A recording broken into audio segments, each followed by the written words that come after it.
Welcome to episode 191 of The Dive Down, a Magic the Gathering podcast focused on the latest decks, trends, and strategies for the casual spike. My name is Stanislav, back in Chicago, and with me on the line from Denver, Colorado, it's the one and only Shane Beeps. Stanislav, welcome back. Well, it's not like you were not in Chicago.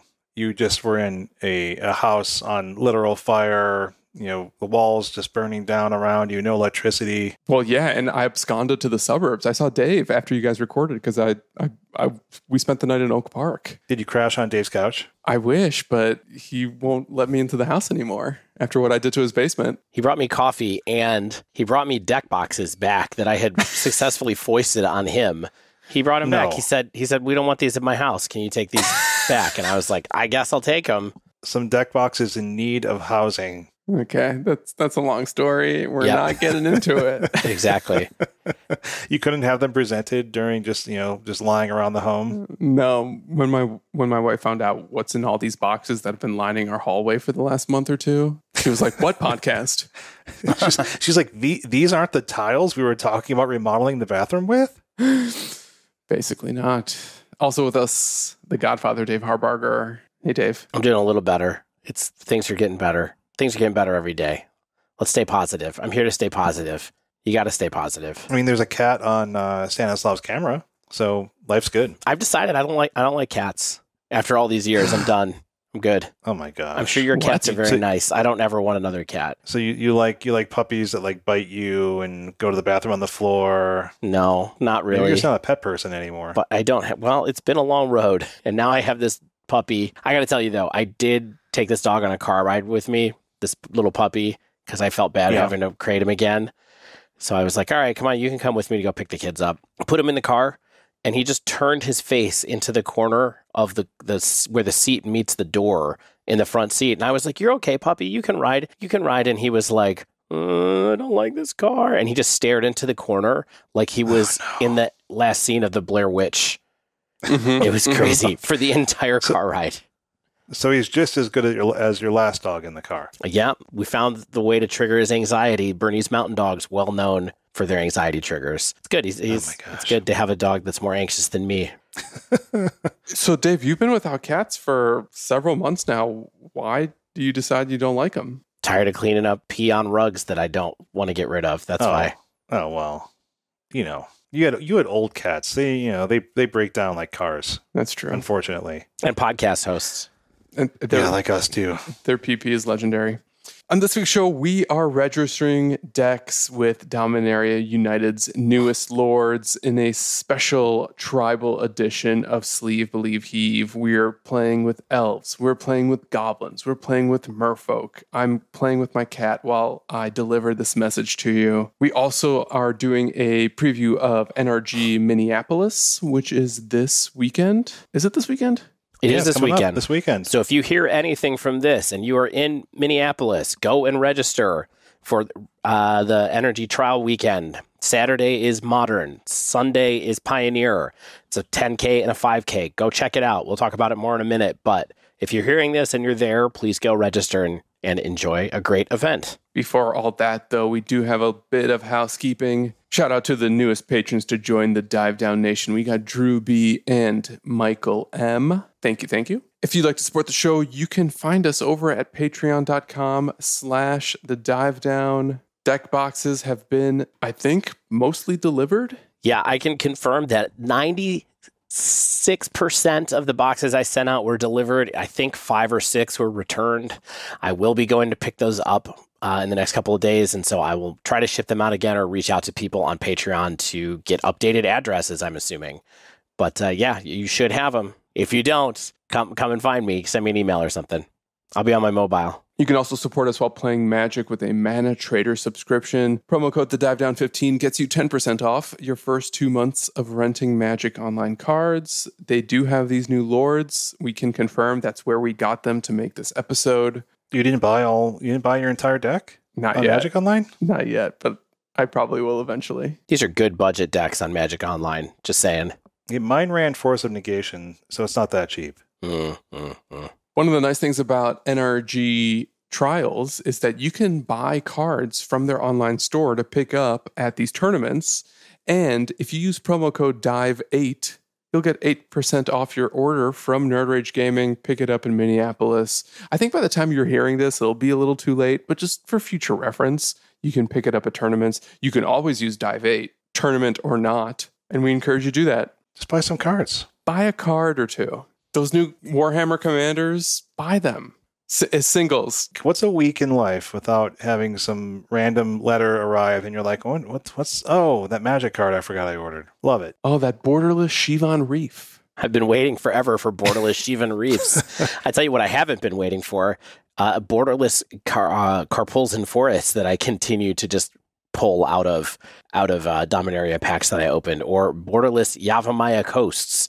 That's like when I started replaying again in cons, and I opened a boatload of cons from, when I was actually playing a lot and winning packs and just buying random boxes or packs. And I think I opened probably 15 Bloodstained Mires. Mm-hmm. And I sold every one of them away, or I traded every one of them away to keep my playset. And boy, I wish I had not done that, because it was like $9. Dude, story of my life. I remember because I was getting back into Magic around cons as well, and every time I would open one of those fetches, I'd be so disappointed. And now I just realize they're worth their weight in a precious metal. Yeah, I mean, you would have to wait it took 5 years for them to really appreciate, or so, 4 or 5 years. And that's a long time to sit on a spec. So, I mean, got to think about it that way. But anyway, they were $20 or $25 pretty quick. And then after that, now they're $50, which is wild. But yeah, I mean, it's one of those things where it's they'll get reprinted. They'll get reprinted. No, they won't get reprinted. Not in this era of Magic. Then one day they will. They'll be in Modern Horizons 3. They'll be in Lord of the Rings set or something like that. Ooh, questionable. All right, with all that out of the way, let's jump into our NRG preview. We love the series. They're saving paper Magic in the Midwest mostly. But spiritually, they're saving it for everyone everywhere. All right, so this weekend is NRG Minneapolis, and I am taking a look at the registration page right now. If you hear this on Thursday, you will probably be able to register still. I'm looking at it on Monday right now. There are 78 players out of the 300-player cap enrolled in the Modern tournament. I believe when I looked earlier at the Pioneer tournament on Sunday, there was about 50 out of 300 enrolled. So if you want to get into this, you need to go check it out probably as soon as possible. If you're around Minneapolis, like I said at the top of the show, go check it out. I think the first thing we could do as we start to look at the NRG series again is take a quick look at the Season 2 leaderboard, just to have a glance at who's at the top of it, because there has been some changes since the last time we talked about it.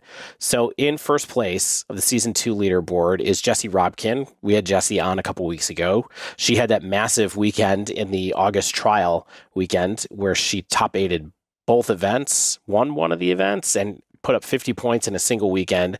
She has 75 points in the series right now. Connor Mullally is in second place, who also had a massive weekend, that trial weekend, with 44 points. He has 66 points right now, followed by Max Kamenowski, Zach Dubin, and Josh Warsaw rounding out the top 5. Couple of different names right now. You can Control F for my name. Oh, can we now? Yeah, I'm holding the fort down in 190th. Hey, you'll get there. 5 points. A couple good weekends, you're right back in there. Just spike a couple tournaments, back in the game. Yeah. 190th with a bullet, as they used to say about Billboard magazine. It's a much darker expression than it used to be. It just used to mean you had a dot next to your name. But so one thing that's really interesting is that even though it's been a minute since NRG has happened, a lot of these players have been out doing other tournaments. I saw, for example, on Twitter this weekend that Jessie and Zoe and Connor Mullally and actually Mason Clark, who's not on this list, actually went to and split the finals of a team tournament in Lexington this weekend, a Modern 10K team tournament, where Zoe ended up qualifying for the RCQ in Atlanta as a result of that. So the first place team, or one of the finalist teams, was Jessie, Zoe, and Mason, and the second place team was Connor and I believe Bill Caminos and Ben Weinberg. So the number 1 and number 2 people on the board put up another win in a different series or a different big tournament not affiliated with NRG, which I thought was pretty interesting. A good warm-up for this weekend, perhaps. Perhaps. So though we weren't able to find all the details on the Lexington tournament that was by a company called Card Monster, we did find a pretty cool tournament from Europe, actually, so maybe a totally different metagame, but they were kind enough to share a whole lot of data with us over Twitter, and this is for the Legacy Series, European Legacy Series Grand Open Qualifier Modern. We thought it would be fun to take a quick spin through their tournament. They had 497 players, and just talk quickly about what we saw, what they had as far as trends go on the metagame. I mean, that's what makes it interesting, right? We've got 497 players. It's a really big tournament. This is like, small GP, SCG Tour type size, I'd say. Yeah. All right. So this tournament was in Paris. And while there's a bunch of data available on NTG Melee, which is nice, and they were nice enough to share their Day 2 metagame, I think that we might check in on the Day 2 metagame in a minute, but we're actually going to talk about the win-loss data that was shared by MTG Data on Twitter, essentially. And so what we have here is there's a table on a tweet from them where they pulled their data from Melee, but I think they might have fixed it up. And we're going to talk just about win rate versus the metagame right now. Mm-hmm. Mm-hmm. And Shane, why don't you talk a little bit? We can go through their percentage. We're going to do these in order of the meta share that each one had, and then talk about the win rate that they had. All right. So we have Is It Murktide with 72 decks, or 14.4% of the meta. Win rate is a little bit Murktide-y, 45.5%. So 225 and 269. I'm assuming they count draws as losses in this type of data. That is brutal. It has a losing win rate against every popular deck besides tying Living End and Golgari Yawgmoth. Temur Rhinos, which only had 7 decks in the field, as the 4 and 5 color variants are creeping up to take its place. It did have a good matchup there, which is something that I think Stan and I would agree upon is not a fun matchup for Temur Rhinos. So yes, it had a very good matchup against Temur Rhinos across 4 matchups. It had a very different spread against the 4 color Rhino deck. For sure. So let's keep moving down the list, though. We've got Hammer Time in second place, which I would kind of expect in second place right now, more or less. We got 34 decks, about 7% of the meta, a 52.2% win rate. Do you guys want to get in the weeds on these, or just kind of keep on reading, and then we can talk about particularly interesting, maybe polarizing matchups? Yeah, I think it's interesting to call out matchup. We don't have to go through every single matchup, but some of the ones that jump out to us, like their best spreads and maybe their worst spreads. I think there's value there. I mean, again, of course, as we're talking about smaller sample sizes, but still, it's a lot of players playing a lot of matches, so it's at least good data points. Yeah, so Hammer Time, 52% win rate in general. It looked like its best matchups were against Boros Burn, 4 color Rhinos, and Mono Green Tron. Not surprising. Does the 4 color Rhinos thing surprise you? I kind of feel when I've played Rhinos versus Hammer that I have so many options to stop what they're trying to do, unless they're playing really well, they're relying on blacksmith skill at the right time, things like that, or presenting just a really ridiculous clock that I couldn't come back from or something like that. But oftentimes I feel like I have the tools necessary to stop what they're doing. I think this is going to get a little deep on the difference between 4 color and Temur Rhinos, but long story short, I think some of the changes that Temur is making to play lane binding, you make that Hammer matchup worse. And if you look at Temur's like shaving Bone Crusher or something like that, if you still were doing Bone Crusher things. Shaving Bone Crusher, shaving Brazen Borrower, Petty Theft in particular, I think is pretty bad. Good point, yes. And I also don't think they're always running for Force of Vigor in the side. Yeah, if I was shaving, I mean, of course we're getting in the weeds on this one because we do like Rhinos. I feel like if I was shaving my Brazen Borrowers in the main, I would definitely have 4 Force of Vigors to make, because for how popular Hammer Time is right now. And maybe they're not shaving on Force, this is conjecture, but something's got to give, right? Yeah. Let's put a pin in 4 color Rhino for a minute, because there's actually some big notes to get to that when we get to its line. It's the 8th most popular deck, but there's a lot to talk about with it. I'll keep running down this. Yep. Living End, 5% of the meta, 52.5%. 4 color Creativity. So again, this is creativity is the 4th most popular deck. Yeah, this is the one that blew my mind a little bit when I saw it on here. It's like, wow, okay, people really like this deck now. Yeah, I mean, 5% of the meta just under Living End, and about the same win rate, 52.5% for 4-color creativity. Yeah.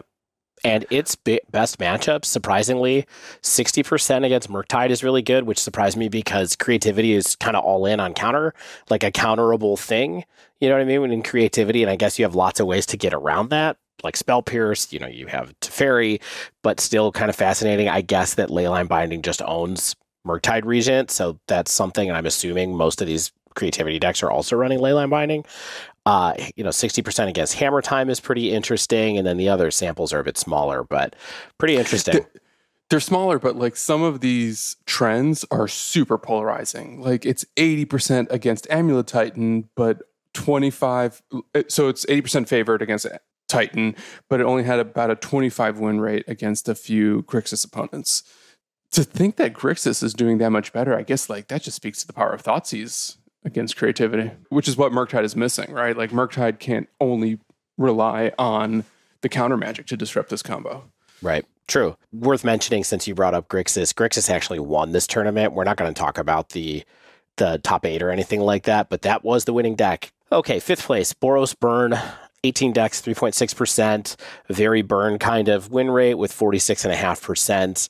We won't go deeper than that, but somehow always in the top 5, always below 50%. It's your boy, Boros Burn. Golgari Yawgmoth. Actually, this is one of the lower overall composite win rates I think we've seen from Golgari in a while, where it was also hovering in the low 50s at 52.6%, 3.4% of the meta. Pretty fascinating to see. This is another one where there's some 100% matchups and some 50% matchups and then some zeros basically for Yawgmoth, which is fascinating.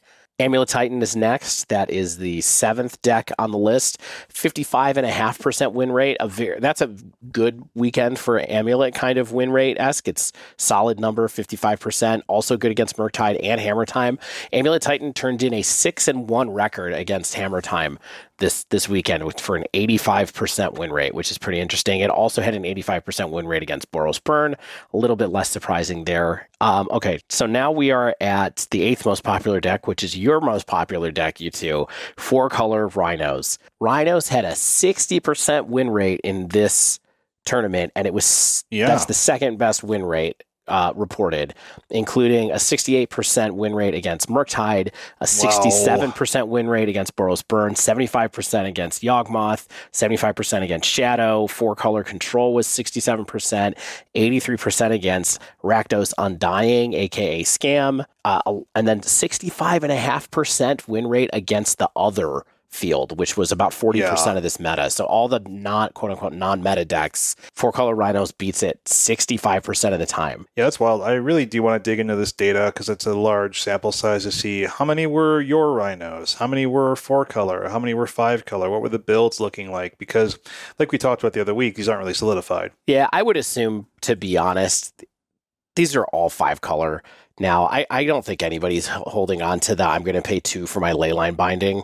I think it's a question whether it's your Rhino or not, right? But I would be really surprised if some of these people were like, I'm not running a swamp. Yeah, and from this data, it looked like it really only had 3 bad matchups this tournament. They were Hammer Time, Living End, and 4-color Creativity. Unfortunately, 3 of the top decks, the 2nd, 3rd, and 4th deck in meta representation, were all bad matchups, yeah. Yeah, but interestingly enough, like if you look at just the Teamer Rhino data, it's a total flip where those 3, Hammer, Living End, and 4-color Creativity, were really good matchups. And I think that's just weird. It's so bizarre. I think like there's a little bit of sample size obfuscation happening here, but also just goes to show you how like a new piece of tech can improve a deck's position in the field, perhaps, and maybe make it a little more interactive against very troublesome permanents. But at the same time, like it can totally flip the narrative on what you might expect the matchup spread would be. And based on this data, like it almost looks like they're 2 different decks. Yeah. Yeah, weird. Sometimes 1 mana instant speed removal can be good. And also sometimes it can be bad, apparently. Yeah. If you believe these numbers. All right, next up was Azorius Control with 14 decks. It was 49%. I don't have much to say about Control. Does anyone here have anything to say about blue-white? Stop playing it unless you're Wafotapa. Yep. Next up, or Mr. Cauliflower. Grixis. Yeah. Next up, Grixis Shadow, as I mentioned, was the winning deck of this tournament. I did not look at the deck list from the winner. I doubt that there's anything particularly innovative going on other than, that whole meme where a Shadow player will show you that they took out one Ledger Shredder and added one extra Dragon's Rage Channeler and say it's a whole new deck. I got a lot of love for this deck, but it turned into a really good weekend. 57.5% win rates.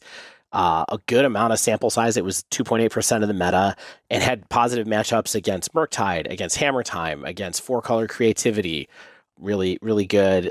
Not good against Living End, not good against Burn in a very small sample size. But interesting to see that Grixis is turning in positive win rates against a lot of these decks that are at the top of the meta here. Next up is Four Color Control, 51%. I don't have much to say about Four Color Control. What do you all think about Yorion these days? This is the surprise of the list for me because it's only 2.6% of the metagame. Yeah. And Four Color Control, when we talked about Leyline Binding the other week, I think we've seen a lot of lists in the challenges and such in the prelims where Four Color Control seemed like it got another injection of power in the powerful Leyline Binding. Right. And so if it's just adding to its flexible removal suite and mana efficiency, it's surprising to me that Four Color Control, one, wouldn't be a hotter deck of the tournament, and two, would perform so averagely for the archetype. Yeah, I think one of the interesting details here is that most of the decks that had more representation just did better than it and had very favorable matchups against Four Color Control. Living End and Creativity in particular, just dominated it. 40% win rate against either of those. Grixis Shadow even seemed like a really problematic matchup, which I never knew that was the case either. Yeah, I mean, we haven't really talked about this because we haven't been doing a lot of breakdown type content, but I think the rise of the Creativity decks has been a big thorn in the side for Four Color Control. We don't have a lot of one-on-one matchups in this particular tournament because of the fact that Four Color Control is so lightly represented. But that is, by all accounts, a deck that Four Color Control and Omnath builds have a really hard time dealing with. And that's one of the reasons for its popularity, I think. And I think we still haven't really seen the metagame pivot in ways that are really acknowledging the popularity and power of Creativity. So I'm curious. I don't think a deck like Four Color Omnath is down for the count. I think that it's part of the larger cycle of Modern, where if Creativity has something kind of address it in a real way, then I think Four Color Control can likely find a window to open back up. Yeah, exactly. I do think we're just maybe finally found a tournament that is showing that we're mid-cycle of Four Color maybe being a little bit less popular. It'll be very interesting to see what happens in Minneapolis this weekend. Since the last time we had a tournament, Four Color was still one of the top decks in the meta representation for NRG here in the States. Maybe that won't be the case this time, especially if you look at this next deck on the list, which is a weird one. And we've been talking about this a lot, threatening to play this deck the last couple of weeks. Rakdos Undying or Rakdos Scam, 13 decks, 2.6% of the meta, 63.6% win rate versus the meta. Is this finally becoming a thing people are actually respecting and playing to a good ability? I mean, it's certainly something I saw people complaining about in the Discord in detail today, just saying how difficult it is to beat a double striking 4/4 on turn one. So if you cheat in a Fury and bring it back, apparently it's hard to kill it. Who knew? Is Fury a 4/4 or is it a 3/3? I'm not trying to correct you. I'm just checking myself. It gets a +1/+1 from the Undying trigger. Yes, so that's even better. Yeah, I mean, this deck, I think this deck is good. I think that it can have bad games because of the card inefficiency it can present, but it can do things that other decks just can't, in terms of stripping your hand twice with a grief and presenting a grief on the battlefield the next turn. With Fury, getting that down as early as turn one, or doing so also clearing a bunch of your small creatures. So it's just good. It has Thoughtseize, which I think is a card that is coming back into vogue with decks like Creativity or Living End. Yeah. I mean, if you think about it, what can kill a 5 CMC 4/4 on turn 1? You can't lightning bolt it. You can't fatal push it. You Leyline binding. You can't leyline binding on turn Not 1. even on turn 1. No. Yeah, I mean, Dave, it's not until you... Are you saying we got to sleeve up our Path to Exiles again? I mean, I'm just saying, like, there's got to be somebody going, oh my God, I have to be able to kill this with a single card. Path to Exile is the only thing that comes to my mind as well for a single mana. If only there was Blue Elemental Blast. This format is not ready for Blue Elemental Blast. Come on, that would be something. Give it to me. I think we've earned it. Yeah, Mental Misstep would counter the Undying card at least. Let's finish this up, right? I think we could stop here. These last two decks, Mono Green Tron and Teamer Rhinos. Fascinating that Teamer Rhinos, they decided to list as a separate deck here. I'm not saying that we have to put all the Rhinos decks together, but they are very similar plans. They just have very different interactive suites, right? Interactive suites. And if you were to group these all together, it would be 23 decks, hypothetically speaking, and that would have made Rhinos the 5th most popular archetype, quote unquote, in the tournament, as opposed to being split between 8th and 15th or whatever this is, 14th. So cool to take a look at this tournament. Now, after all this contact setting, let's talk about Minneapolis. All right. Yes. We talked about the people that we think are going, the people that are in the hunt right now. What are you looking for? What are you curious about? What are your questions about Modern going into one of the bigger tournaments we've had stateside in a while? So the biggest question for me about a US-based paper tournament is how much do people like the decks that they know? How often are people going to bring decks they feel they have enough reps with, that they feel have enough power in a vacuum, that are generally good piles of cards? We've seen this ever since the Jund and Obzon days of Modern, to the Murktide and Four Color Omnath style decks of today. And I think people just really trust those decks and their play skill to give them an edge. But at some point, you have to listen to people like, I think it was Mike Sigrist, who said something like, you just have to, the biggest edge you get is playing the best deck.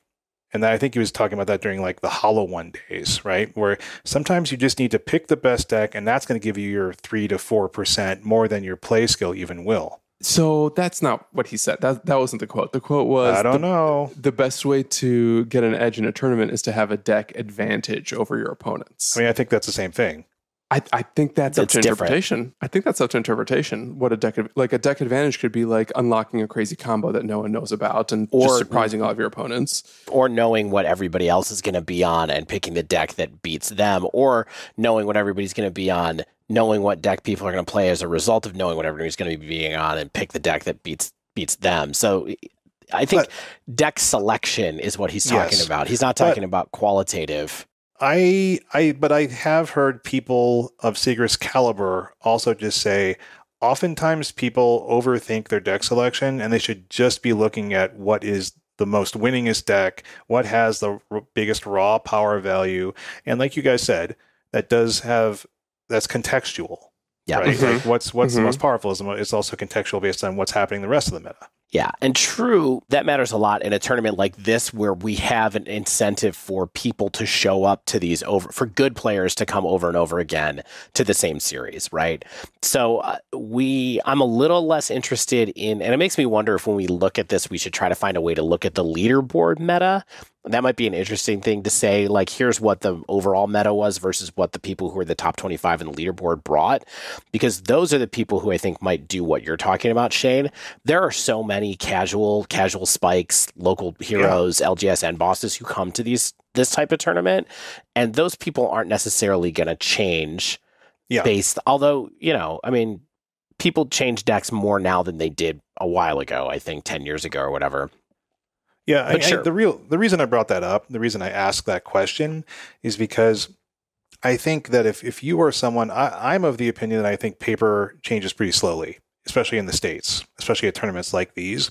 So I think that if you wanted to, you could try to do what we were just talking about, whether it's the rawest power in the vacuum that you could try to consider, or say, hey, what's going to be the metagame that I expect, and do I think that a deck has enough power, whether it's something like 4-color Rhinos, whether it's something like Rakdos Scam, whether it's something like Mono Green Tron, for Pete's sake, then maybe those are good options in the existing paper metagame of the US.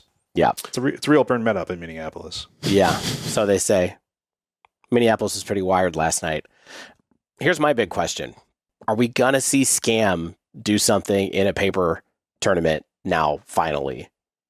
After having a good run on challenges last week, after showing up big with a win rate here at this particular tournament, is that going to start to gain steam as something that people are interested in here? Because it's a deck that's been bubbling right under surface. And secondarily, where's Jeskai Breach? Like, nobody in this tournament was trying it. There's a lot of players who have been doing well with it, including Jesse, including Ross Merriam, people who people follow on Twitter. Are some of those kind of B-tier decks that people have shown to be powerful going to make an impression on this tournament or not, will be what I'm curious about. Those two specifically. I feel like Breach is the new KCI when it's not actually as challenging to play as KCI. And I say that not really having played either of those decks, but I think that people don't let are that just stop kind you of from having an opinion. I mostly see it as, I see the same patterns happening, where it's like, this deck is clearly extremely powerful, and people are just kind of like, I don't really know what to do with Breach, and I don't in Grinding Station, and I'm kind of afraid to play it versus playing Is It Murktide, even though it's a very similar deck. And at some point, more people are just going to be like, oh, I get it. People are writing enough guides. I've got the Lee McLeods of the world writing my Grinding Station deck guide, and I feel comfortable enough to really get the reps in. And then, oh yeah, this deck's really great. Stan, what's yours? Yeah, here's mine. I think 4-color is both going to be more popular and more successful.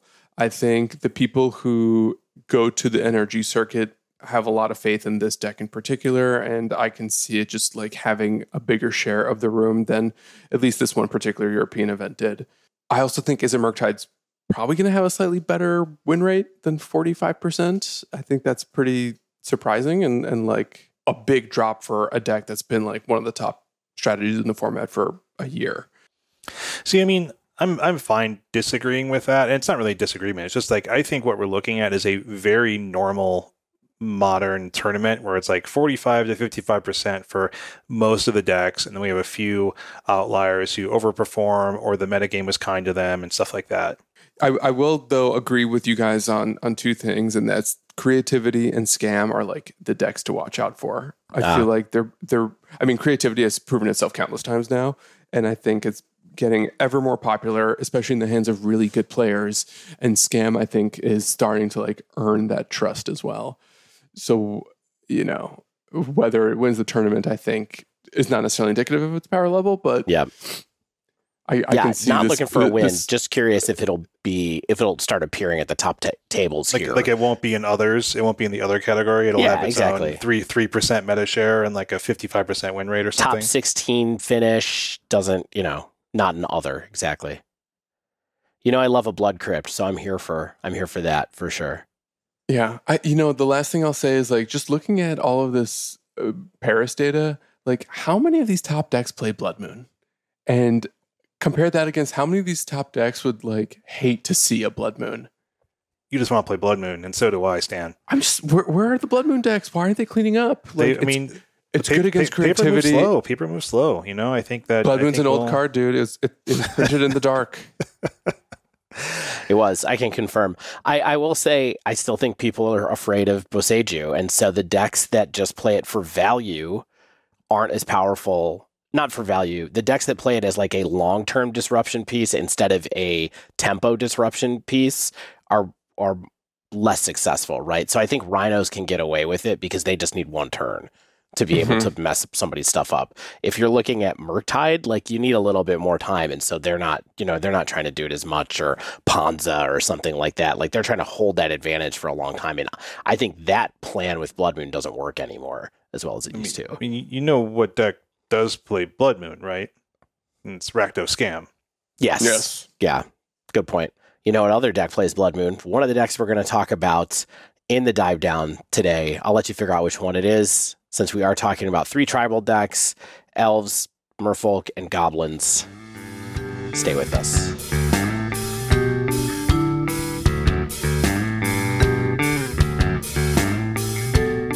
So one of the nice things about working with Barrister and Man is now I get email correspondence from Will. He says, "Dear Stan, I have news."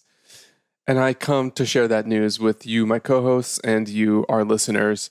Did you know that Barrister and Man puts their scent and product release schedule in a blog on their website? We did. We mentioned it last week that people should go check it out. What I didn't know is that they sent out informative emails that would also give you parts of that schedule or promote it to people so they could easily find the link.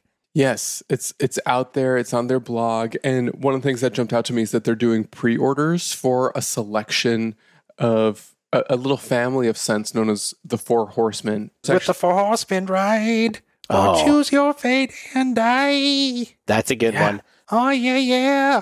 There's another incredible song called The Four Horsemen by Aphrodite's Child. If you want to hear like a lost 70s track sometime, the guy who wrote the Chariots of Fire theme was in this Greek prog rock band called Aphrodite's Child, and they released this track called The Four Horsemen. It is unbelievable. If you told me there was a band named Aphrodite's Child, I was just assuming that it was a Greek prog rock.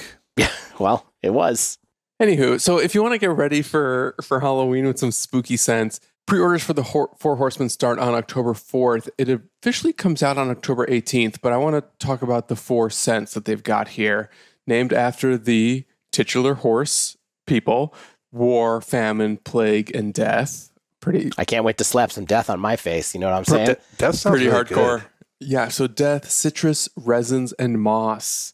I'm curious about plague personally, the lavender, herbs, citrus, resins, and moss. So they all have citrus, resins, and moss with like different other things. Right, yeah. So war's got hot metal and gunpowder. That sounds like a scent. Sounds hot.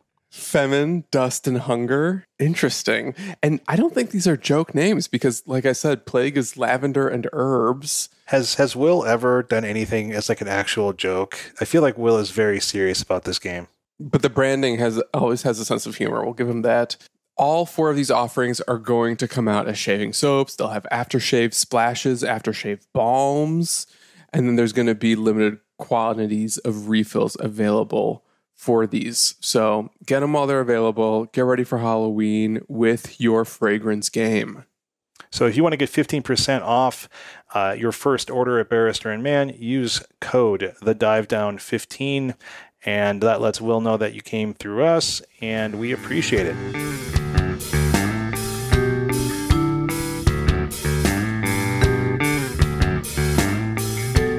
All right, so as Dave mentioned, the real meat of this episode, I guess we did cover the NRG preview for about 40 minutes, but the other meat of this episode is us going over decks that feature Dominaria United's newest lords in the form of a goblin, a merfolk, and an elf, just like the 3 horsemen that we mentioned in the ad break. These are 3 Lord Horsemen of the Apocalypse that are hopefully revitalizing tribal decks in Modern.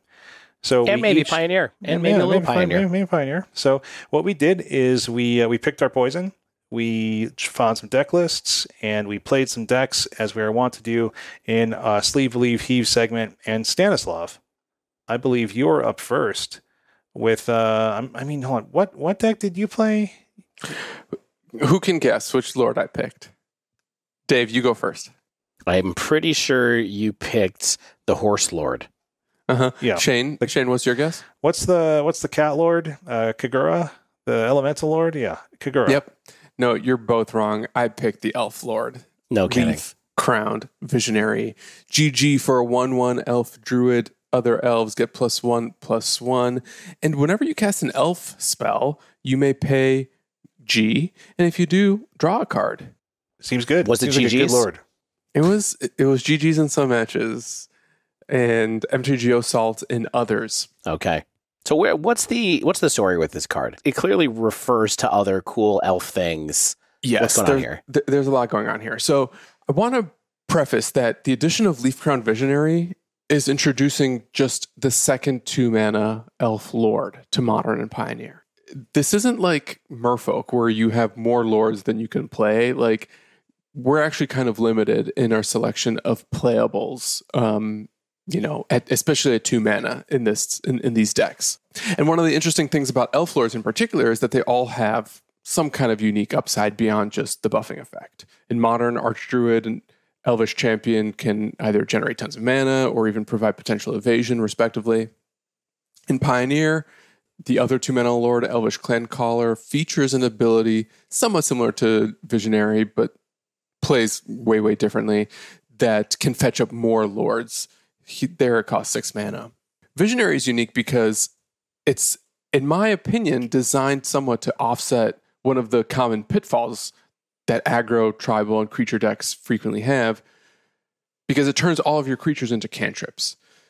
So in a lot of games against aggro decks, you might find with or against them that eventually they just run out of cards. But with Leaf Crown Visionary, if things are going as planned, that doesn't really happen. And you never actually run out of gas, because every time you cast a threat, hopefully you're drawing into another one.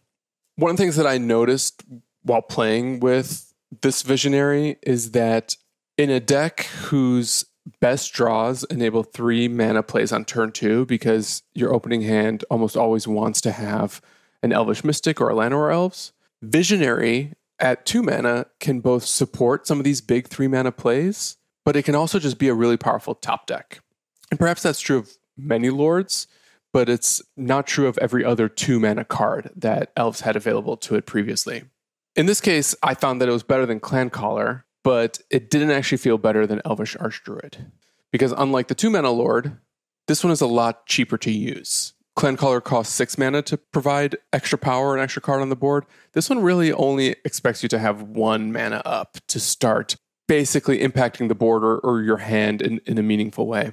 On the other hand, Archdruid, though it's 3 mana, the big mana generation that it produces is just a lot more flexible. And it can be used to both provide more power, generate more cards, or eventually just set you up for a winning play in a way that just like a 2 mana lord in and of itself with no other abilities can. So I sort of envision this card. When I see this card, I think you envision kind of like going off, where it's just like, I'm casting an elf, I'm somehow using this elf to generate more mana perhaps, and I'm drawing cards, I'm doing it again, I'm playing cards from my hand to get past that land I top deck, and I'm just like casting 5 elves in a turn or something like that. Like it's doing something vaguely Goblin-esque, where you just kind of go from a minor board state to something fairly outrageous. But is that really not as happening as often as one might hope? Well, that's really astute that's what this card is really enabling. And to some extent, Elvish Archdruid actually helps make a card like this better, because Archdruid produces the mana that you need in order to effectively go off. So if anyone's ever played with or is vaguely aware of how Legacy Elves work, they have a card that is banned in Modern called Glimpse of Nature. Single green sorcery. Whenever you cast a creature spell this turn, draw a card. Seems pretty good, right? I think so too. Yeah. So in Legacy, if you cast that with a Gaia's Cradle that can produce a ton of mana, you are effectively going off, because every time you cast a spell, you don't actually have to pay an extra tax or mana the way Visionary does here, but it lets you keep your hand full while building a board state. And though your elves typically don't have haste, in this case, you are effectively setting up a really big turn, where it's just like you expend a ton of resources, draw more cards than you are supposed to in an otherwise aggro deck, and then eventually you have this crazy board state where you threaten a pump with an Azuri or a pump with a Elvish War Leader, or better yet, you produce a lot of elves, and then you have at least 1 black mana up to cast a Shaman of the Pack and just like burn your opponent out of the game too. One of the differences here from the Legacy Elves decks is like this doesn't have like an I win combo on the spot, with the exception of Shaman of the Pack. And Shaman of the Pack doesn't usually seal the deal on its own. It requires at least 1 attack to like get you halfway there. You know, that Legacy version has Protogenitus, or you can natural order for a Craterhoof Behemoth. This isn't really doing that. This is just like getting more bodies on the board faster, because it lets you draw them faster. Yeah. But it does set up like these positions where you kind of have your opponents at check in a way that like Clan Caller just cannot. And Elvish Archdruid also like sort of cannot by itself, even though, potentially a better card. I guess the one thing I would love to know a little bit as you're getting into this is kind of like, how often what percent of the time do you think you're actually paying for the trigger to draw a card? Is it all the time? Is it some of the time? Is that coming later and I'm skipping forward in your discussion, or? No. It's some of the time for me, assuming I wasn't making any mistakes, because every once in a while you get into this position where it's like, I've got 2 mana and I can either play very impactful 2 mana card, or I can play like a mana dork and draw a card. Yeah. And you kind of have to decide which one is probably going to get you deeper into the game, given the board state or your opponent.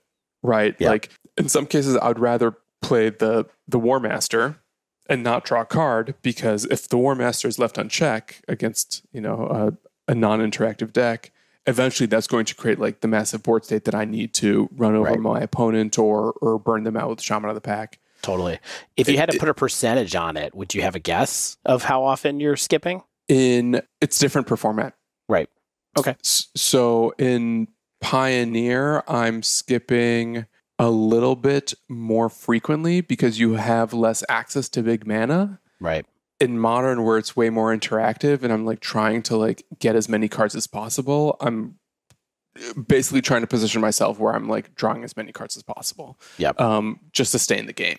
That makes sense. Yeah. Another creature I want to briefly mention and compare is Beast Whisperer, which is 2 GG for an elf, 2/3 whenever you cast a creature spell, draw a card. So that one doesn't have attacks, but it does cost 4 mana. Never really saw constructed play in any like consistent elf decks. Yeah. For 2 big reasons. 4 mana is a lot. Like best case scenario, you're playing it on turn 3, but then you're tapping out for it on turn 3. And in general, like you want your turn 3 to kind of set up a turn 4, turn 5 win. But the other big problem is that you can't get it off of Coco. And it's also like somewhat hard to get it off of a Court of Calling. And, Elves being a Coco deck, you just want as many good hits as possible. And whiffing on a 4-drop like feels really bad, because that's a good card that you have to put on the bottom of your deck effectively. So, Visionary essentially forces you to pay like attacks up front, then waiting a bit longer to cast a powerful spell that's ultimately setting you up for winning line. They have similar roles. They're keeping your hand full, but Beast Whisperer just takes longer. All right, so let's talk about my testing really quick, or probably this will be the bulk of this conversation. I played quick, 3 slowly. leagues. Yeah, really quick, slowly. I played 3 leagues. I did 1 in Modern and 2 in Pioneer. And the reason I played only 1 Modern league is because this deck just hasn't been as successful in Modern, but I saw enough lists pop up in paper and online that I was curious to see how this plus Archdruid and some of the other really good cards in Modern would fare, especially the cards in Modern that produce a ton of mana, like Heritage Druid, for instance. Mm-hmm. Unfortunately, this was not the solution that Modern Elves needed. Boo. And just cutting to the chase, I'll explain why. This version of the deck's still a heave, I think. Like, just playing aggro elf creatures that have some lords, have some mana, and, try to eventually go big and Shaman of the Pack, like, isn't really a winning strategy in the format, or at least the matchups that I played. What do you think the solution that Modern Elves does need? Like, is there anything? Like, Gaia's Cradle. Well, okay, sure. Cradle or Glimpse of Nature would be nice, yes. I think the problem and the solution is that elves are not disruptive. Yeah. Unlike spirits or humans, which can like kind of impact the board in meaningful ways or create these tempo situations, elves is very much, here's all of my creatures. They're really big. Can you deal with really big creatures? Yes or no? And if you can, I don't really have much else that I can do. Mm-hmm. Humans, spirits, goblins, they're like picking off your opponent's creatures. They're interacting with the stack sometimes. They're synergizing off one another in ways beyond just pump, pump, pump, pump. Yeah. So though elves can go wider, wide decks aren't necessarily the best thing to do in this format. Like, sometimes you just need a couple of really good creatures and that's it. Actually, probably what you could really use in Modern is Natural Order. Yes. Right. Yeah, like if it was that's go the get answer. it was go get what Craterhoof or Craterhoof, Progenitus. then Yeah. you're doing it. Yeah. Exactly. Yeah, maybe Wirewood Symbiote helps because that gives your creatures like a unique form of evasion that helps solve one of the problems that you often face. But you're not proactively interactive, you're reactively interactive there, and that's something that Elves doesn't actually have either, unless you like get lucky off of Coco in a way, and like a pump saves your creatures. Yeah, and so what we're saying with all this is that it's a ways off.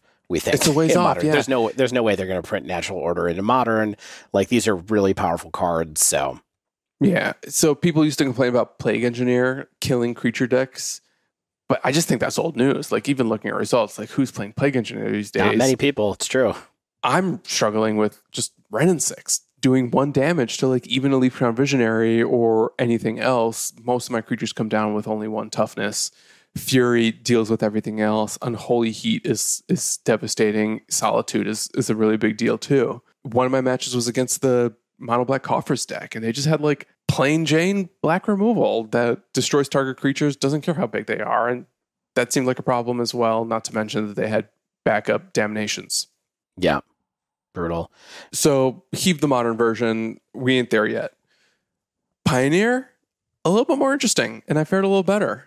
Played 2 leagues, and I had a very middling 5-5, and I switched my build a little bit for the second league, and I actually did a bit better there, too.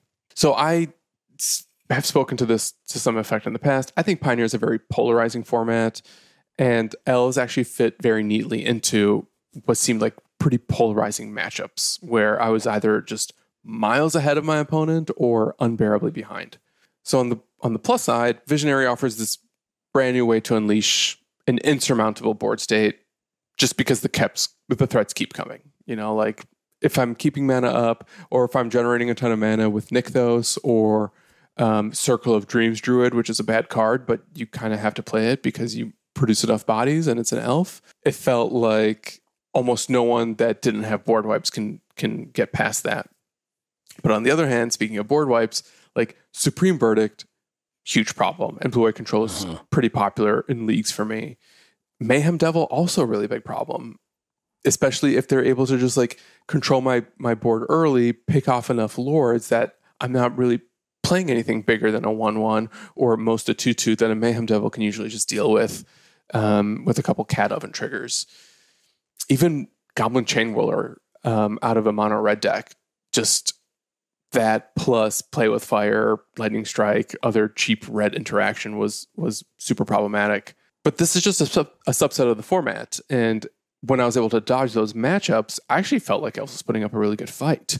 You know, on the other hand, I did really well against the Lotus Field combo deck and Greasefang combo, just because my threats and pseudo combo plan was bigger and faster than theirs.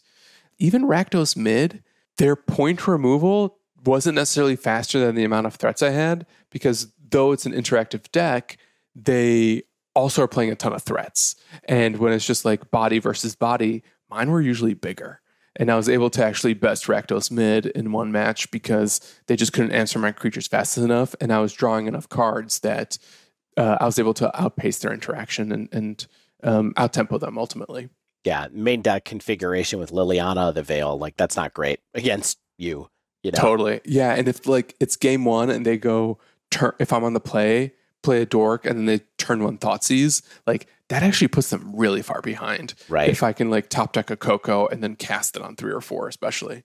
Long story short, I basically struggled against any deck that could kill multiple creatures with 1 card, but decks that didn't really have like access to those types of 2-for-1s or wrath effects didn't feel like as big of a problem. And for that reason, like in Pioneer, Green-Black Elves felt a little bit more believable. I don't see it winning a challenge soon. Like I'm not sleeving it up, nor would I necessarily recommend it for Atlanta unless Brothers War introduces like some crazy elves and natural order to seal the deal. But we all know how big elves were in Brothers War. We know. I mean, it does take place on Dominaria. There may be some elves in the trees. Ancient elves in the trees. Like that Planeswalker. I can't remember her name, but she's alluded to often. Freyalise? That's the one. Yeah, maybe we'll get a new Freyalise card. Actually, you probably will, for what it's worth, but we'll see.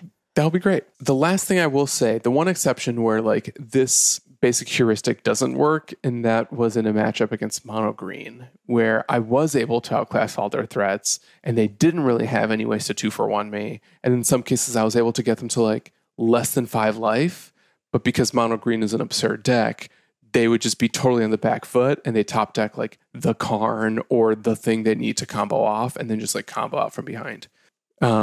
So, you know, at the risk of being on my classic anti-Pioneer soapbox, I just feel like Mono Green having access to a combo kill is a little unreasonable, and I would love something to be done about that. But even though my record with Elves a little middling, I just think that's kind of par for the course with most Pioneer decks, unless you're playing like the top 3 strategies in the format. And so that's why Elves is believable for me. I think you can do pretty well with it in LGS, and I bet we're going to keep seeing it at least periodically appear in 5-0 results from time to time. And maybe like someone could get really lucky in a prelim and go 3-1 or even 4-0 there too. Cool. There you go. So, sorry it wasn't better for you. I know you're an Elfman through and through, but you know, I think it's also good that, you know, we got to be realistic here. Yeah, and it's nice to have a new 2-mana Lord for my Lathril Elves EDH deck, because you can't play Clan Caller there since its activated ability sucks. So now I can just play Visionary there, and with my proxied Gaia's Cradle, everyone's happy. Yeah. WotC, don't cancel me for proxying a card. Don't proxy that EDH. Moxie. Would you download a Gaia's Cradle? I did, yes. You got that Growing Rights of Illimak as well, or no? Oh, yeah, but that one I didn't have to proxy. That one I actually just opened in a booster pack 5 years ago. That's like a $25 card now. I know. It's wild. It feels good. So that was my experience with Elves. Shane, you generously took the Merfolk job this week. Shane's favorite tribe. Everybody knows it. My favorite tribe, my favorite color in Magic. 2022 has been the year of Shane becoming a blue mage. Yeah. How did the blue tribe fare for you? Yeah, I mean, I played Merfolk or Merfolks. I've also seen, is that like some weird plural thing? Like some people call it Merfolks, almost like I've seen people call like removals, which is, you know, but anyway, I'm just going to call it fish or like fishes.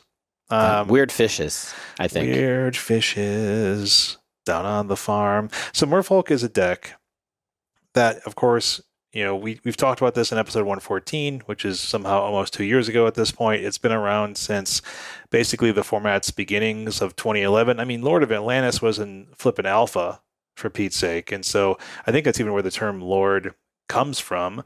It is. And so the deck that I chose to actually use as my platform for playing was at the MTG Southeast Asia Championships in Singapore. It went 5-3 there in the hands of Winston Neo, and that tournament had about 130 players or so. Since we covered the deck, like I said, almost 2 years ago, there have been some cool additions to the Fish family that clearly were intended to give Merfolk fans some needed options, some needed power. The latest addition to the deck from Dominaria United is the new Lord on campus, which is Vodalian Hexcatcher, which is 1 in a blue for a Merfolk wizard. It has flash, it is a 1/1, and it gives other Merfolk you control +1/+1. And it has the text, sacrifice a Merfolk, counter target non-creature spell unless its opponent pays 1 generic mana. So Hexcatcher, of course, adds another 2-mana Lord to Merfolk. It can be cast with flash. It additionally doesn't need you to have double blue like your other 2-mana Lords in Lord of Atlantis and Master of the Pearl Trident. And then additionally, of course, it allows you to potentially disrupt your opponent's game plan by rudely sacrificing its fish friends or even itself, of course. And might as well talk about some of the other new Merfolk here that were added in Horizons 2. We've got Svalin of Sea and Sky. It's 1 blue for a legendary Merfolk god. She's a 3/4. She has Indestructible as long as you control at least 2 other Merfolk. Whenever she attacks, draw a card. And other Merfolk you control have Ward 1, which, of course, just means if they're a target of a spell or ability, it gets countered unless they pay 1 additional mana. Svelin is a strong 3-in-a play, of course, and that she has a strong 3/4 power and toughness. That's potentially indestructible later in the game. She provides card advantage just by attacking, and then of course adding Ward 1 is awesome as it can tax removal spells, which is something that you don't want to see when you're playing a tribal deck. And then we have Tide Shaper, which is single blue mana for a Merfolk Wizard 1/1. It has Kicker 1, which then if it ETBs, if it's kicked, target land becomes an island for as long as Tide Shaper remains on the battlefield, and it gets +1/+1 as long as an opponent controls an island. So this gives you an option at your 1 mana play that you sometimes, or frequently, want to be casting for 2 mana with a kicker. It can disrupt your opponent's mana. It gets Tide Shaper up to a 2/2. Gives your creatures Island Walk if you have one of your Island Walk lords out. You're never casting this card for 1, right? I mean, we'll get into the hiccups of various components of this deck later. I think you very much would love to be casting it for 2 mana, but you do have so many options of the 2 mana slot in this deck. I mean, there's literally 1, 2, 3, 4, 5. There are 20 cards at 2 mana in this deck. So if you're playing Tide Shaper at 2, it gives you 24 at 2 and 0 at the 1-drop slot besides Aether Vial in this particular build. And again, we'll talk about this construction aspect later on a little bit more. But yeah, you really do. You prefer to cast it with the kicker as much as possible because an island on the opponent's battlefield can both disrupt their mana, but also help you out with the very important Island Walk text on a couple of your lords. And then the subtlety, of course, from Horizons 2 also shows up in varying numbers in the main and sideboard to do subtlety things. And that's not even a Merfolk. Weird, right?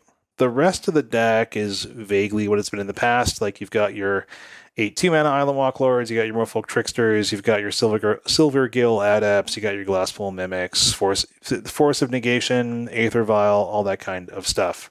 So we have all these newer additions to the deck, along with classics going all the way back to Alpha. Do these add up to something that feels powerful? And guess my answer. I have a feeling what your answer is. Unequivocal, yes. Love it. I don't know. 10 out of 10 would murr again. I don't know. I don't know if this feels powerful, but I guess I should get into the weeds on why why I may or may not think this is the case. Okay, let's talk about strengths. I mean, it's fun. Deck's fun. You get to do a lot of things to keep your opponent on their toes. And if you want to be that kind of player, you really want to play a tempo 8 deck, operate at instant speed a lot, represent a lot of things. That can be fun. Like if you know your options and you assume for some reason that your opponent who sees Merfolk once every 5 leagues or so also has a deep knowledge of everything you could be playing, then that makes you feel pretty smart, right? Where it's like, oh man, I get to Aether Vial in something that makes their attack no longer good. I get to, maybe they didn't think about my Mutavault, my creature land there that can untap and becomes a 4/4, and they kind of just forgot about how Lords work for some reason or how Mutavault works. There's a lot of things because this is not a super common deck, and if you're expert with it, which I am not, like you just sort of get a lot of play and that feels fun. Like you've got your Force of Negations, you got your, Hexcatcher, all that kind of stuff that can feel like you are bugging your opponent. Where, if you're representing Flashing in a Hexcatcher or representing Aether Vialing in a Hexcatcher, then they have to think about how they're casting their non-creature spells into your battlefield of Merfolk if you're so lucky to find yourself in a position where you have that particular situation. I mean, the deck also does have access to a lot of disruption in your Force of Negations, your Hexcatchers, your Trickster, your Subtleties, your Brazen Bowers. In the main sideboard, you get your usual suspects like Chalice and Flusterstorm and Counterspell and Mystical Dispute. Like whatever mix you might want to be annoying in a blue tempo deck, you're going to get in this, and that can feel fun. And sometimes things go right. Like you get to play against a deck that lacks the interaction required to pick off your creatures. Your creatures end up having Island Walk. You present a clock that can't be dealt with. Like the game I kind of liked the most, and note I lost the match here against Creativity, was they resolved Creativity and put 2 Archons on the battlefield. But I had enough of a board to kill them on the crackback because they had an island in play, because it's a multicolored Creativity deck, right? And, yes. And so I'm like, okay, you get my 2 weakest creatures that aren't pumping my other ones. I'm just going to swing back and GG's. How often did you find that the Hexcatcher's ability was relevant? Yeah. This. Do you want me to just jump into the weaknesses then, Stan? Do you just want to go there, or should we? Is that a weakness? Well, I mean, the Hexcatcher is the headline of this one, so let's talk about that for a minute. If Hexcatcher is a weakness, then that is not good, right? No, that's not good. So yeah, let's focus on Hexcatcher just precisely here, right? So this deck is ostensibly the entire reason Merfolk might be trying to make a comeback here, what might be better, while someone might focus on it and might play it in a Sleeve Believe Heave episode of their podcast, The Dive Down. So ultimately, Hexcatcher is a card that doesn't make a lot of sense to me. Because unless you're facing down a combo-esque deck like Living End or Rhinos or Creativity or like Scape Shift or something like that, right? Like sacrificing your creatures to have them act as like a non-creature spell only Force Spike is not what you want to be doing with your deck.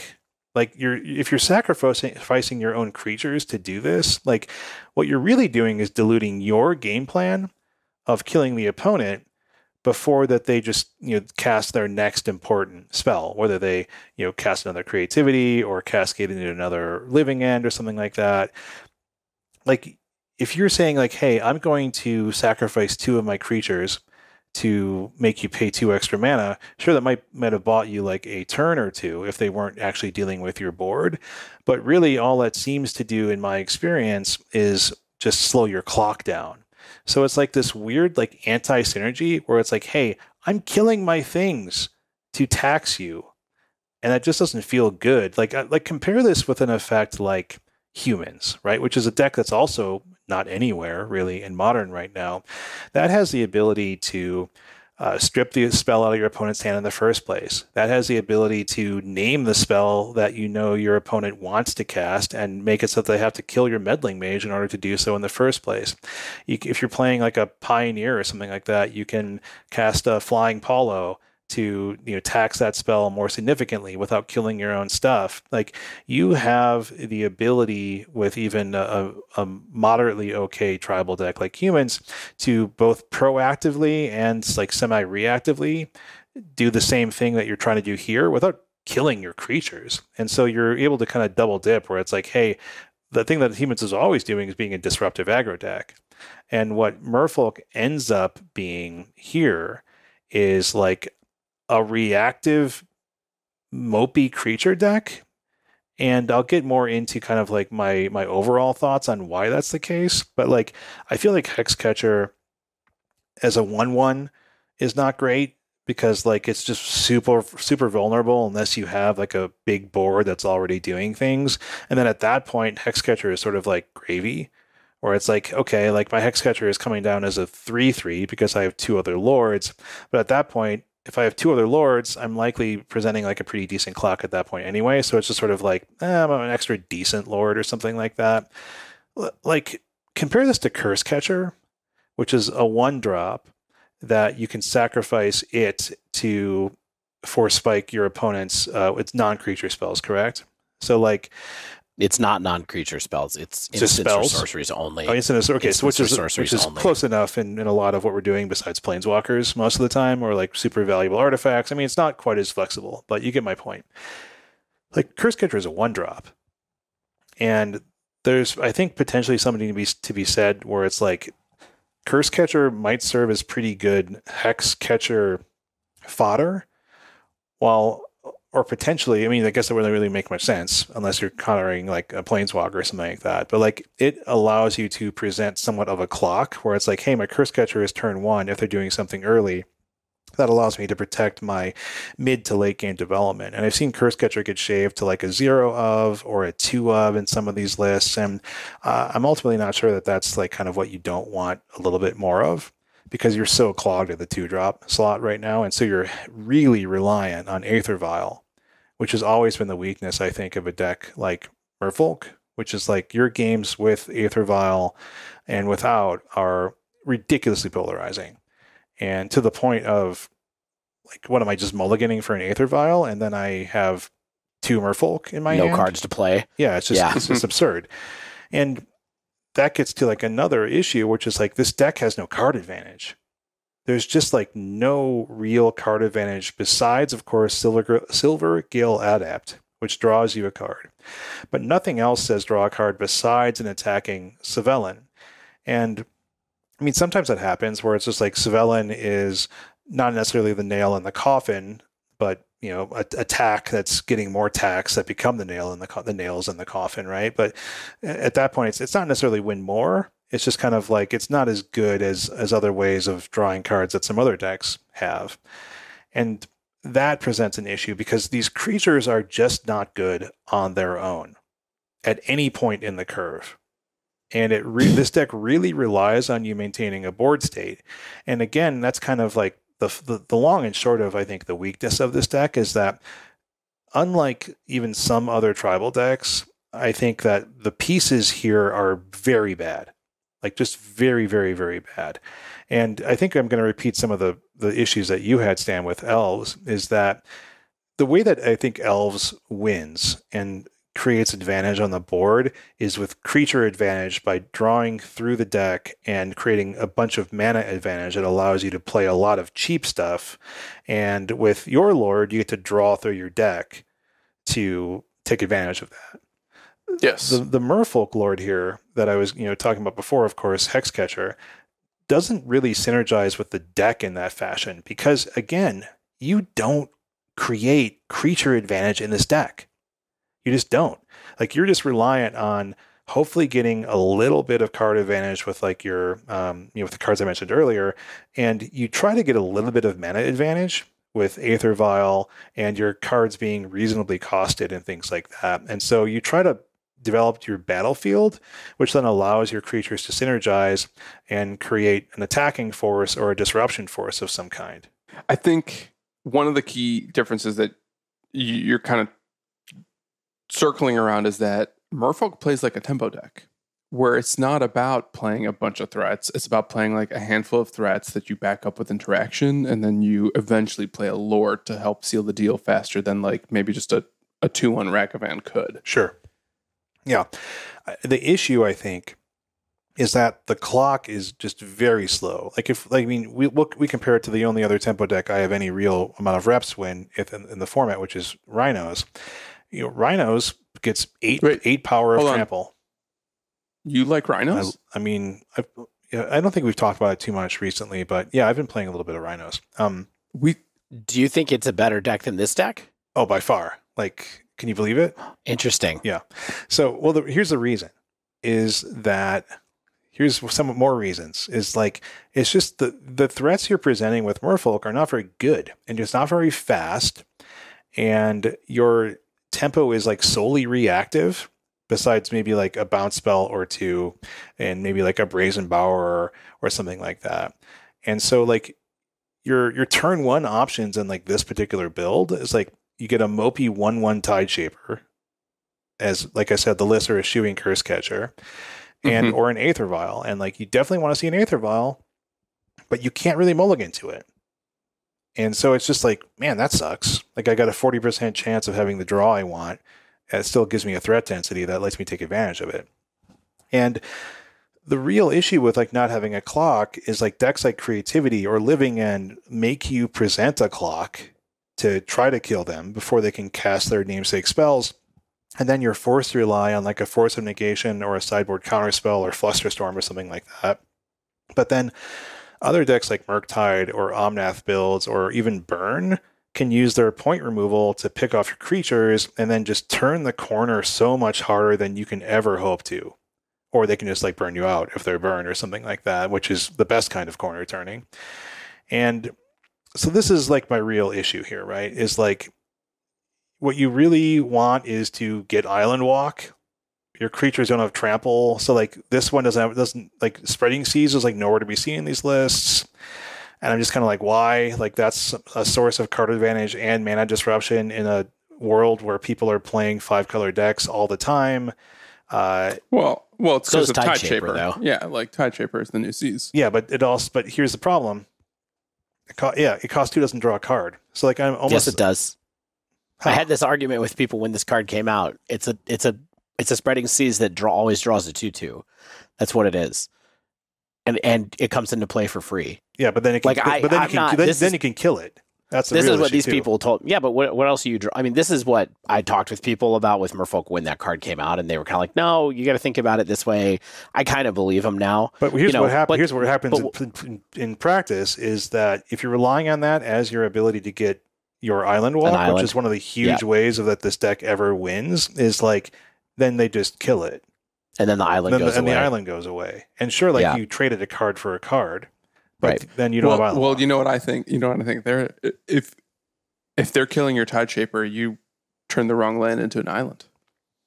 Well, they can also just float think about that. I had that happen more than once. It's just like, I'm going to float it. Bye. Shane. Yeah. Bottom line. Heave. Fury still exists.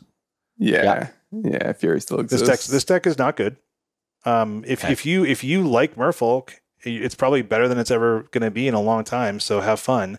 But in terms of like a competitive deck that I think is going to win a legitimate tournament, I don't think it's there. I think you can definitely go 4-0 at your LGS, and which is awesome, which is what we're about. But in terms of am I ever going to sleeve this up or rent it? No. I went 2-3 in a league where I played weird decks, and I played like a handful of other matches and had some fun, but largely I don't think it's there. The end.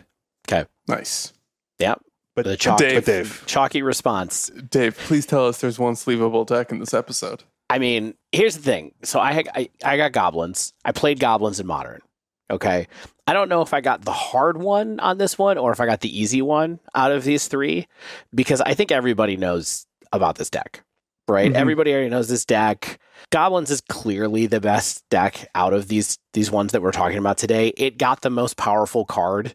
I mean, if you look at just what Rundvelt Hordemaster does, it's a 1/1. It's a 2-mana lord.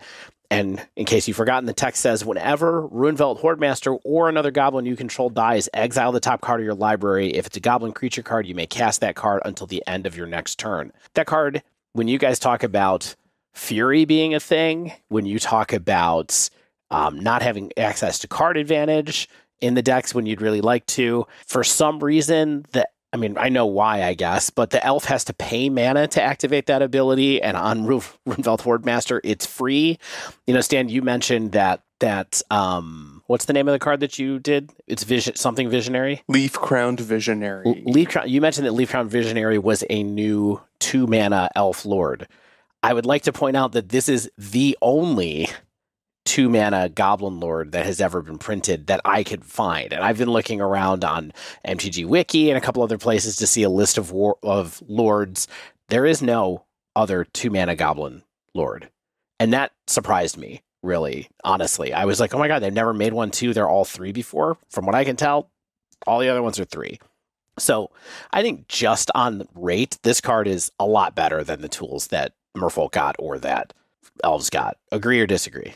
100%. This is clearly the pushed one. Yeah, and it's the coolest one. It was already the best deck. So, you know, for those of you that don't know or not super familiar with it, don't run into Goblins. Goblins is a combo deck, right? Wait, no, Goblins is an aggro deck?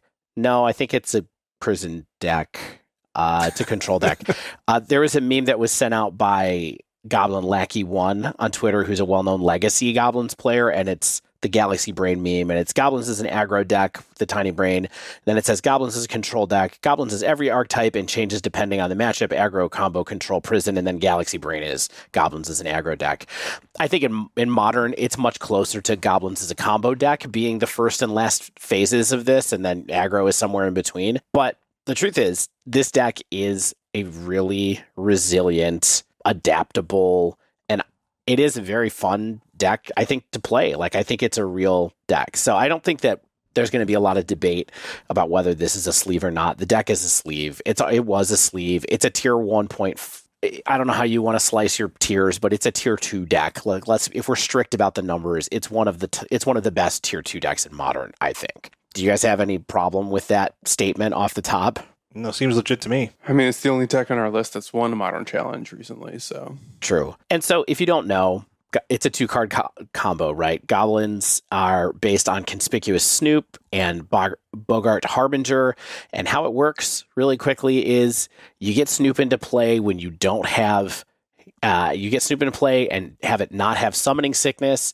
You play a Bogart Harbinger. You put Kiki GP on the top of your deck. The Snoop ability lets you be able to tap Snoop over and over again to make copies of Snoop constantly because it's a non-legendary creature. You make infinite copies of, not infinite, 40, 60, whatever you want to say, copies of Snoop. And then in the last one, you copy your Bogart Harbinger. You put one of the cards in your deck that says sacrifice a goblin or sacrifice blank. It deals damage to target creature or player, so it's either Mog Fanatic or Sling Gang Lieutenant. Then you sack all the copies of Snoop that you made to kill your opponent. Easy peasy. It is a very easy core to build around because Snoop is good and provides card advantage in itself because it lets you play goblin cards from the top of your library if you want. It lets you gain the abilities of ones that are there if you need it for some reason. Harbinger lets you kind of search up pieces if you want to for value, although that's one of the worst cards in the deck, even though you need it for the combo to work. So you can do that. It's more effective to search with Goblin Matron. But there's just a huge suite of cards in Goblins to make this deck work. And Goblins are everything.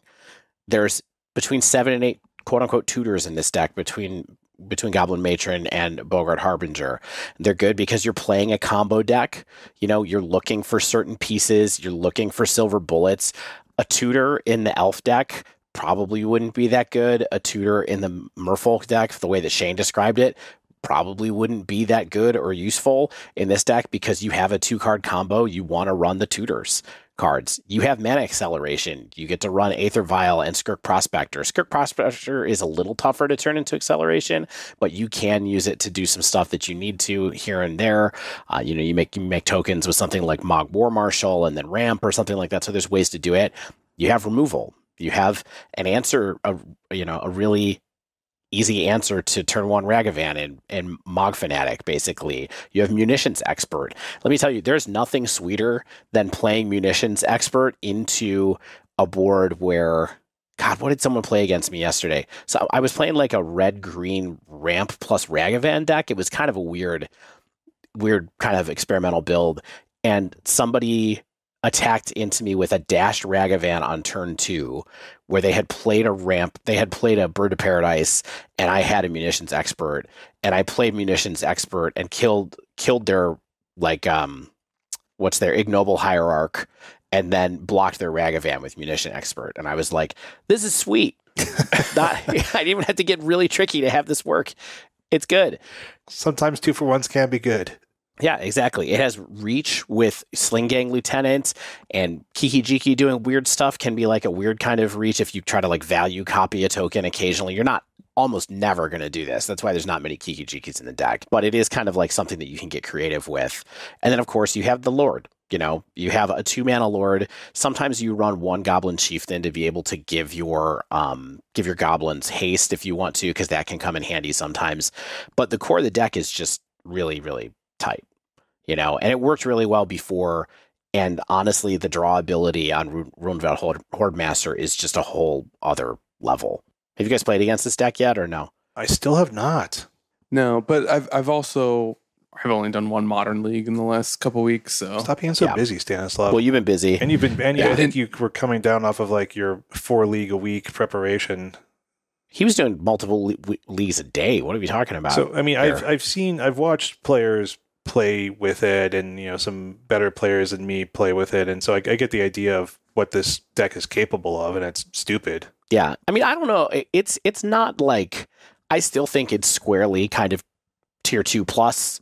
It's the best of the second class of the metagame, kind of like I said earlier. I don't know if it has the potential to really bust up, because in spite of the fact that Rundvelt Hordemaster does a lot to help you recover from a Fury still can do significant damage to your team. You still have to spend mana to cast the cards that you draw off of Hordemaster, so recovering from kind of sweeper effects is tough, even though it's a better position than any of these other decks had with it. And you can do all kinds of stuff. You can just grind through your deck. We talked last week about how we watched Andrea Mengucci punt in the middle of the combo and then sacrifice all the tokens, that conspicuous Snoop tokens that he had made when he had a Hordemaster out and a Skirk Prospector, to be able to refill his hand and find a way to win on the turn before he died still, even though he punted in the middle of the combo. That was such a nice story you guys shared. We will find a way. Yeah, I loved it. We will find a way. We'll do it. And that was a great thing. And I think that's what's really cool about this deck, honestly, is that if you want to have fun and like try to, with a deck that's reasonably powerful, but allows a lot of space for improvisation and like trying to figure out interesting lines, I do think that this deck is a good version for that. But here's what I have to say. We had some stuff where we went into it deeply. I just want to share 5 things I learned on this go around with Goblins, because like I said, I think the rating's not really in view. Also, I don't want to get a lot of angry letters from Goblin specialists by like trying to go deep onto what this is, all the ins and outs of the deck. There's a lot here. When do I tutor? What do I tutor for? Sting Scourger is a card that was recently added to the deck that's cool in the way that it adds bounce to the deck the same way that a Brazen Borrower might or something like that. So there's a lot of different lines going on here. I think that's why this deck is just overtly better than decks like Elves and Merfolk. Is just you have play. You have options. You have tutors that let you think about options. You have different ways to win with the deck than just sort of beating down. And I think that's what makes this deck just more interesting and just better, like I said. Yeah. Well, it's really a key to it. So here's 5 observations or things that I thought were cool about this deck. This time, I definitely, for what it's worth, I would like to put this into my rotation of like fun decks to play. I think it is a powerful enough deck for anybody to consider playing, and I think there'll be meta games where it's good enough to be good. You know what I mean? So we'll see. Obviously, it dies to a lot of creature removal, but we'll talk about that in a minute. So number 1, of course, is that if you're thinking about the headline card of this particular episode, Rundvelt Hordemaster, just a reminder, drawing the cards costs you nothing. But the big thing is that you get access to the cards until the end of your next turn. So it's written in a way so that if they kill your goblins on their turn, you get a chance to cast the cards on your next turn before they go away. Here's why that's really important, though, is that if you, for some reason, want to do like a value Rundvelt Hordemaster sacrifice ability on your turn, if you want to like main phase, get rid of some goblins, you have access to those cards for 2 whole turns. You have access for that turn plus your next turn as well. And so if you get in a situation where you're not going to die, but you're digging for the answer and you want to try to refill, or you think you're in a bad position and you need to try to find an answer for an opponent's problem and you're not going to die on that interceding turn, that's actually way, way, way more powerful even, because you can suddenly come back from your opponent's turn with a hand of 6, 7, 8 cards and be kind of like, okay, I have a ton of stuff to do now, and you can just go for it.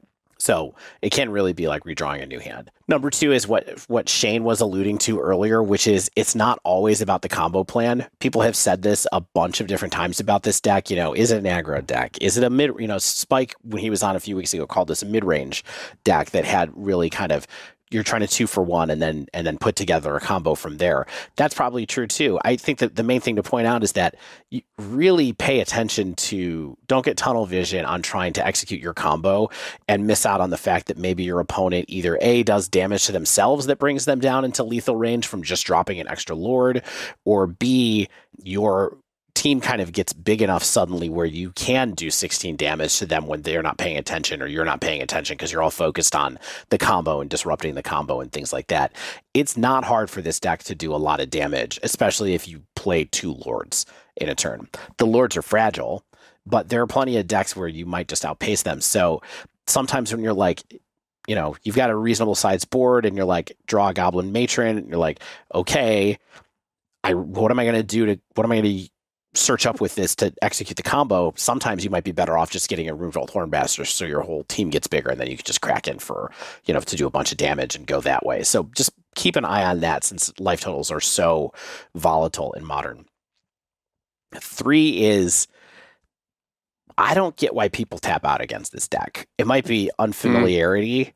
It might be people don't totally realize what Aether Vial does, but if they're close it has been got out of the format effectively. So yeah, this is probably the best Aether Vial deck in Modern, right? It's the one that does the most with it. We can talk about that in a minute as well right now, but you can't tap out against this deck, because, and you definitely can't let them hang around with a Snoop for a long time if you have a way to kill it. That's the really huge thing, because like I said, for the combo to be executed, Snoop has to not have summoning sickness, because it needs to be able to tap with the ability from Kiki-Jiki on the top of the deck to start the chain. And so you have to find a way to make that not happen. We will find a way. But yes, and you can find a way, but if people have anywhere near, it's really not hard at all to combo off on turn 3 with this deck in no interaction land. Like there are lots of ways to have this happen. It's not that hard to draw the 2 combo cards. So just be careful if you're playing against it, and also, just don't tap out against it. 4 is Aether Vial, can be good sometimes, especially in a deck like this that's not only using it for ramp, it's also using it for bringing pieces in at instant speed. And so hand in hand with this is you're almost never going to want to move your Aether Vial beyond 2 mana in this deck, I think, right? Because what you're always threatening to do is play Conspicuous Snoop at the end of your opponent's turn and then play Bogart Harbinger during your next turn. So if someone has a turn where they don't leave up interaction, where they seem like they're not really paying attention, and you just flash in Snoop and then go for Harbinger, that's the game right there. So one of the best ways to shortcut all of this whole thing is playing Snoop on your opponent's turn, and that can only be enabled by Aether Vial. And so to do that, when you're thinking about this deck, leave Aether Vial on low tokens. Don't don't push it up for no reason, or have a plan of when you're moving it from 2 to 3 in particular, because glass beads? Cards on 3 aren't that good. Can I put more glass beads on it? Yeah, don't put more glass beads on it. Stop with the beads. We all know that you have a good bag of beads, but you don't have to share them off right now. But that brings a whole other dimension to the combo, honestly, that I think people kind of miss, or especially when the deck is not around in the meta a lot, people miss it. And then the last thing is, the trixier kind of player that you are, I think the more you're going to enjoy this deck. Trying to work out when to get a 2-for-1 with your munitions expert, like I was talking about, trying to find the best time to use Sting Scourger, when to pay the echo cost on your War Marshal, and when to not pay the echo cost on your War Marshal. Like all of these little things. What's your heuristic, Dave? Give us the heuristic for when to play the echo cost. I don't have that. That's the stuff that I am not going to do, because we're going to get letters from the Goblin Discord if I do make assertions about those kind of things. What I will say is, it might feel like there's not that many decisions on this deck when you just look at it, or maybe even when you play against it. But I think this is something that has a lot of kind of fun things that you can do, novel lines that you can discover to win. And so I think that rewards you if you are a person who likes to be creative and resilient and find a way. This can reward you. So sleeve it. That's what I think. Well, look at that. What a nice way to end our episode. On a happy note, there is a sleevable tribal deck out there after all. Thank you, Shane and Dave. And I will thank myself, Stan. Oh, thank you, Stan. For going through the gauntlet. Shane, you're gone the next couple of weeks. We're going to miss you. Oh, that's correct. Yes, I will be. I'll be overseas and not thinking about Magic at all, unless I go to like an Italian store that has a bunch of cool packs, and I just have to get something international. True or false? Are you meeting Andrea Mengucci at his house for lunch sometime? No, we're gonna go draft out for a Neapolitan za. I don't know. I don't even know where Mengucci lives in Italy. So I'm just gonna be in Naples and Rome. So hopefully one of those two places. Andrea, hit Shane up, sponsor our podcast. Yeah, you should look up LGSs in advance. Maybe you can find a modern tournament to yeah, my wife would love that. To Horn Dog. Just to inject a little drama, is there anything that you don't want us to do while you're gone for the next couple of weeks and Dave and I hold the fort? Like, should we not do a deck dive on I don't think you should. Rhinos? I don't think you should do any good content. Just do our usual, average at best. And you'll kill it. Well, here's what I don't want you to do. Don't interview Saffron Olive again.